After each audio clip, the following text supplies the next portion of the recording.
रविवार जलेश्वर गस्तर थिले राज्य महिला कमिशनर अध्यक्षा श्रीमती शोभना महांती। जलेश्वर बीजेपी पक्षरु तांको स्वागत करा जायथिला। महिला माने निजर अभियोग अध्यक्षांक निकटरे कहिथिले। बालेश्वर जलेश्वर गस्तर आसी श्रीमती महांती सुधार गृह, जलेश्वर महिला महाविद्यालय कॉलेज हॉस्टेल, महिला हेल्प डेस्क माध्यम थाना रे सहायता पाई परिबे। हॉस्पिटल प्रसूति किपरि सेवा पाउछन्ते से गुडिको बुली देखिछन्ती। श्रीमती महांती कहते महिलांक पई कॉलेज रे सचेतनता चली। महिला को सुरक्षा देवा मोर प्रथम कार्य।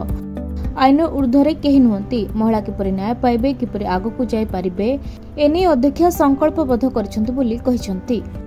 मो गतकाली केउंझर डिस्ट्रिक्ट विजिट करछि। सरकार बर्तमान त्वरित पदक्षेप रे अछन्ती।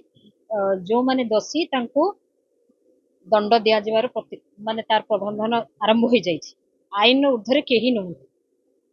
जे दोषी से तो निश्चय दंड पाइब। ये कथा को सरकार त्वरित पदक्षेप नौचंती। पुलिस पेट्रोलिंग चलची, ट्रैफिक रो भी जो नियम ताकू भी कड़ाकड़ी चलची एवं कॉलेज मानकर अवेयरनेस प्रोग्राम चलची।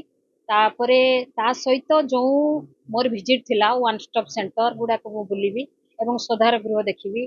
तापरे हमर डाक्तरखाना रे जो हमर प्रसूति महिला माने केमती ठीक भाव रे सेवा पाई पाचंती कि नै, थाना रे जो हमर महिला अंतेवासी अछन तांको सहित भी साक्षात्कार अछि। महिला डेस्क जो समाज रे आज क्राइम टिके बढ़ी जाउची, जदि महिला डेस्क सुरा ठीक भाव रे चालिबो, महिला रे अभियोगता सुनानी हबो, ताहले आ एते क्राइम बढ़िबोनी। जलेश्वरु चिन्मय कुमार दास का रिपोर्ट, खबर ओडिशा।